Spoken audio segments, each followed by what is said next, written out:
Je pense que tu n'apprécies pas vraiment ce que tu as jusqu'à ce que tu l'aies Ouais. plus. Ça m'a pris des années à comprendre, mais je suis là maintenant. Il n'est jamais trop tard. Jamais trop tard.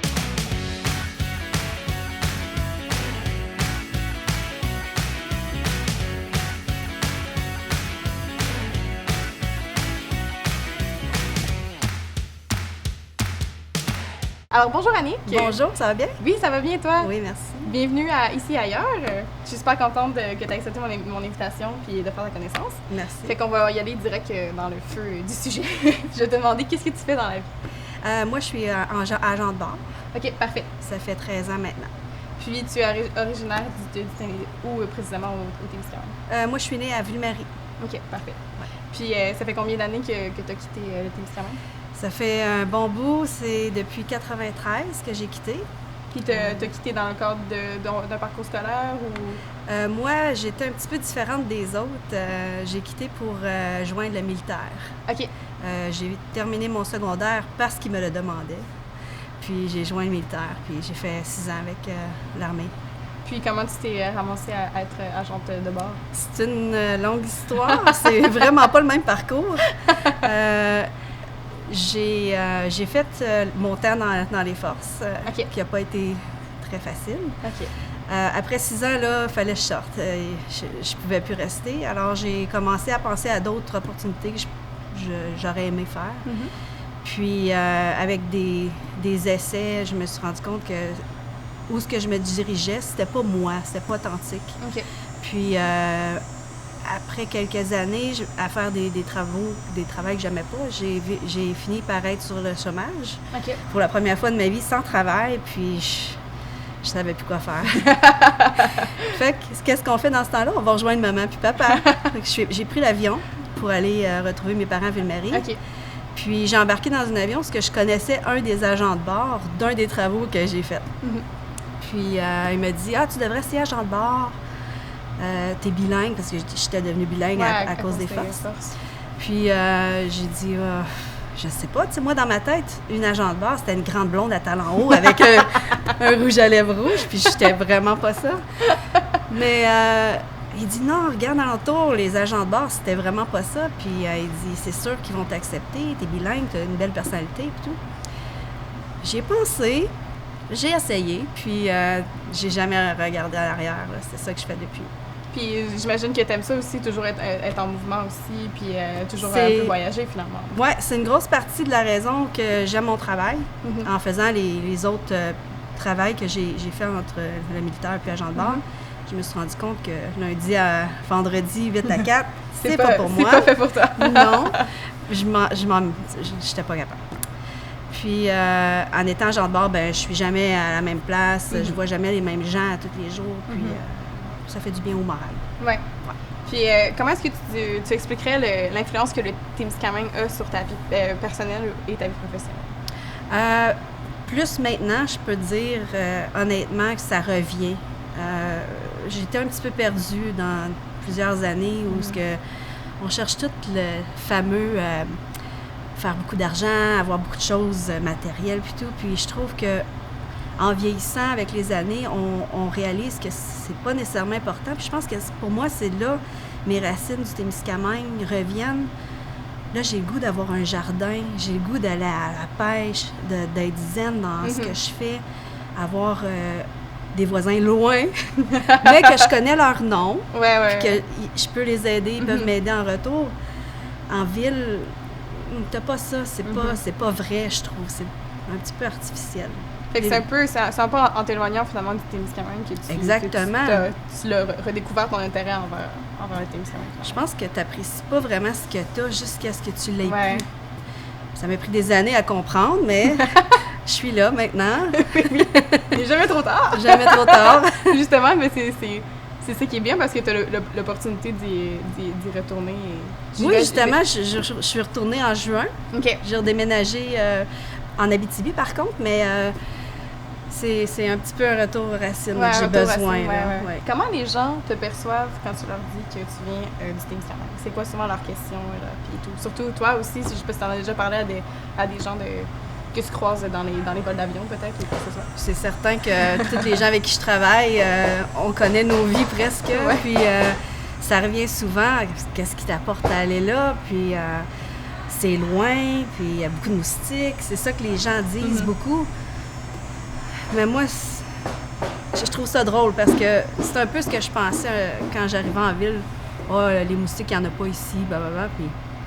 Mais là, ça fait partie de moi. Je peux pas m'en défaire. Puis c'est pas comme je m'en souvenais. Il n'y a pas des moustiques qui sont partout en train de... Toujours en train de manger jusqu'à la mort. Ouais, c'est ça.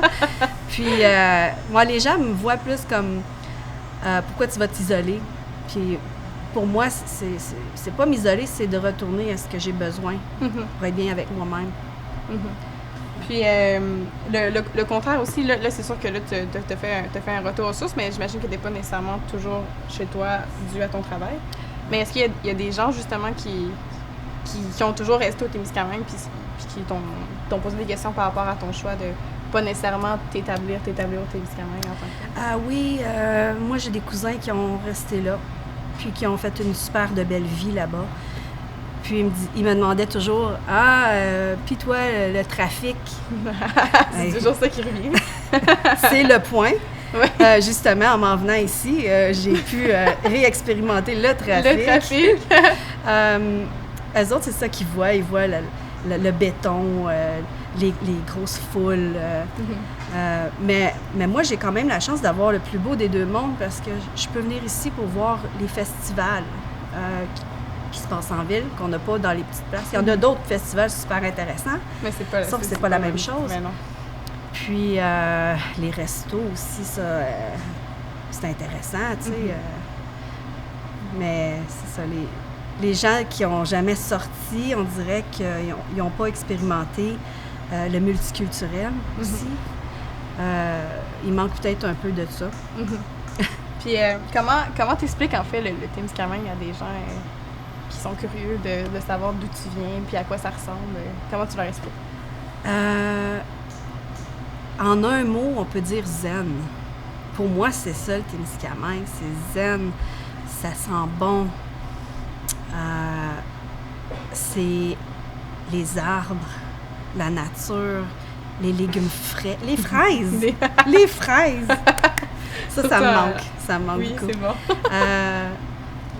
Qu'est-ce que je peux penser? Oh, les couchers de soleil à Ville-Marie, sur la marina. Je ne sais pas si tu as déjà expérimenté ça. Oui, j'habite à Ville-Marie. Ah, j'habite plus parce que je suis aux études, mais mes parents habitent à Ville-Marie à côté de la marina. Fait que oui, je comprends bien. Je le comprends.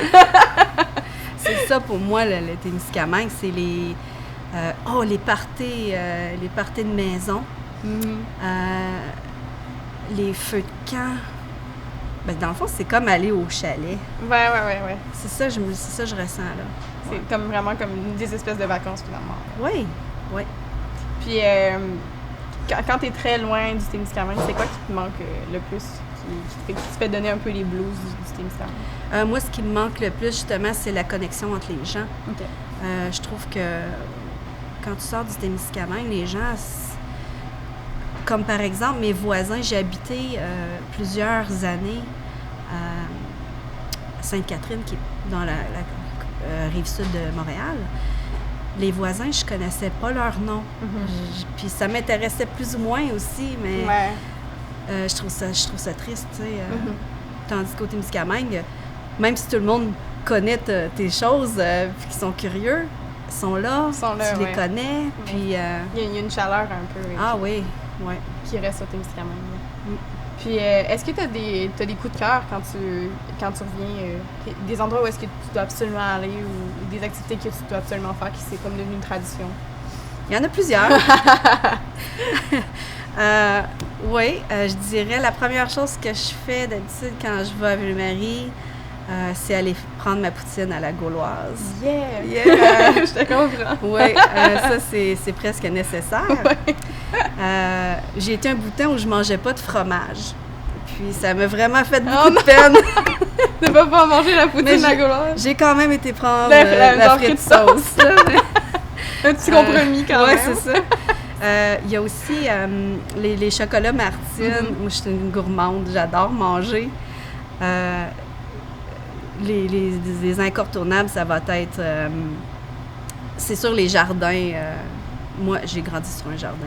J'aime beaucoup aller ramasser des fraises. Il y a aussi les festivals, là, les rodéos, le rodéo et tout ça. Là.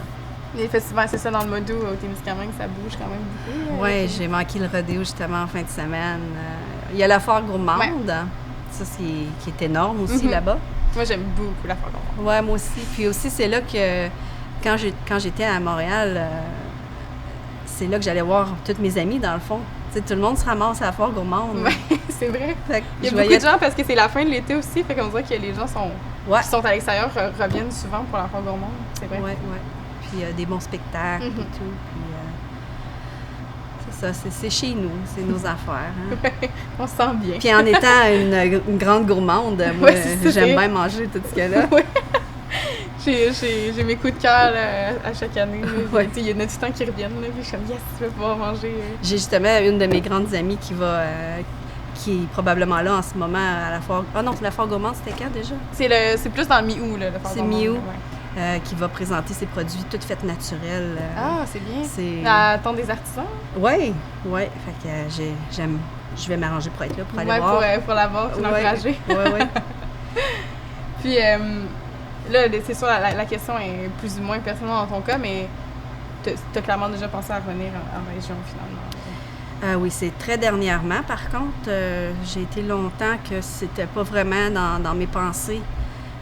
J'étais quand même assez confortable dans ma petite routine, mais tu sais, c'est ça, on s'établit dans une routine, puis on dirait que sortir, c'est un petit peu insécurisant.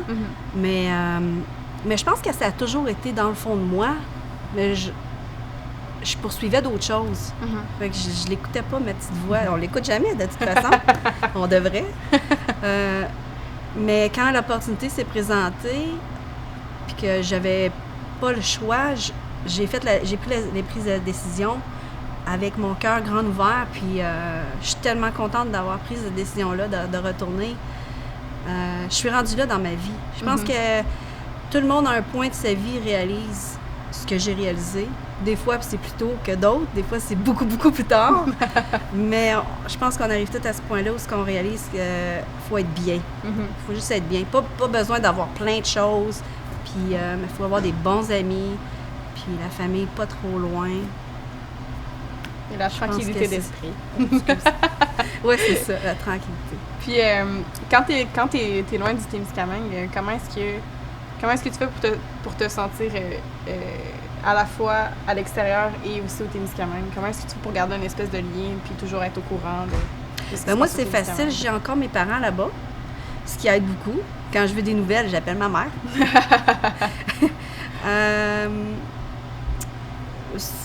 Des appels FaceTime aussi, là. Je fais ça avec ma mère. Puis j'ai une tante encore là-bas. Puis si je m'ennuie, j'y vais. Oui, tout simplement. Oui, c'est un petit peu loin, mais j'y vais. Oui, oui. Justement, ta fréquence quand même. Mais là, c'est sûr que là, tu as vu que tu as redéménagé en région, c'est sûr que c'est plus fréquent, mais quand tu étais à l'extérieur, est-ce que tu y allais quand même souvent au Témiscamingue? J'essaie d'y aller le plus souvent possible, ce qui est jamais assez, là, mais tu sais, 3 fois par année, c'est sûr, j'allais au Témiscamingue. Mes parents venaient souvent aussi à Montréal parce que j'ai une sœur qui est en ville aussi, fait que j'avais moins d'opportunités d'aller au Témiscamingue, mais aussitôt qu'il y en avait, j'apprenais. Puis ça fait tellement un bien fou à l'âme, là. Puis c'est quoi, selon toi, les défis de vivre en ville par rapport de vivre en région et vice-versa? Une longue liste. En étant une personne qui a grandi dans une petite région, la patience aux foules est limitée. Moi, je parle personnellement, d'expérience personnelle. Les grandes foules, le trafic, justement le stationnement, comme on parlait tantôt, c'est toutes des choses qu'au Témiscamingue, c'est pas une préoccupation. Non. Puis ici, ça prend beaucoup de patience. Ça m'a pris du temps à m'habituer. à tout ça. Puis là, quand je retourne en région, puis j'ai un rendez-vous à telle heure, mais je m'y prends toujours beaucoup trop d'avance. C'est une vieille habitude. J'arrive, puis wow, OK, j'ai le temps de prendre un café. Ou... Il n'y avait pas de trafic, tu sais, ça va être long. Le stress quotidien d'être en ville, on le ressent pas nécessairement sur le moment, mais à la fin de la journée, je pense que ça devient pesant. Mais regarde, c'est là qu'il y a les opportunités de travail, puis on fait ce qu'on a à faire. Il y en a qui adorent ça, la ville. Mais je pense que si tu viens d'une région comme la Témiscamingue, c'est plus difficile de s'adapter à tout ça. Mais l'air pur et... Ouais. Ben, de moi, mon expérience personnelle, c'est surtout... j'apprécie encore plus y retourner au Témiscamingue, ah oui. Finalement. Oh, ça fait encore... Tu sais, je veux dire, ça fait 2 ans que je suis partie, je suis aux études, je suis même pas encore établie, tu sais, mais dans ce que je veux faire dans la vie, je pense pas... Je pense m'établir à Montréal et non au Témiscamingue. C'est sûr. Mais ça fait... Je sens vraiment la différence, puis on dirait que le Témiscamingue est comme... devient encore plus gros, devient encore plus magnifique, devient encore plus relaxant, tu sais. Les feuilles sont encore plus vertes, me semble. C'est encore plus... Dans les arbres, l'eau est meilleure. Ah oui. Juste boire un verre d'eau, c'est meilleur. C'est meilleur au Témiscamingue, l'eau. Ben, merci beaucoup, Annick. Ça me fait plaisir d'être venue. Je suis super contente d'avoir fait ta connaissance et d'avoir eu cette belle conversation avec toi. Puis, je sais pas si tu as un petit mot de la fin que tu veux te dire pour bien finir cette conversation sur le Témiscamingue. Si vous n'êtes pas de la région, je vous invite fortement d'aller à un party de maison du Témiscamingue, aller à la foire gourmande. Il y a plein de choses. Puis ça a été voté, Ville-Marie a été voté le village le plus beau du Québec. Un concours il y a quelques années. Ouais. C'est vrai, c'est vraiment beau. Ouais. L'air est pur, puis allez voir ça. Parfait. Alors, trinquons à ces merveilleuses paroles. Au Témiscamingue. Oui, merci beaucoup. Merci à toi.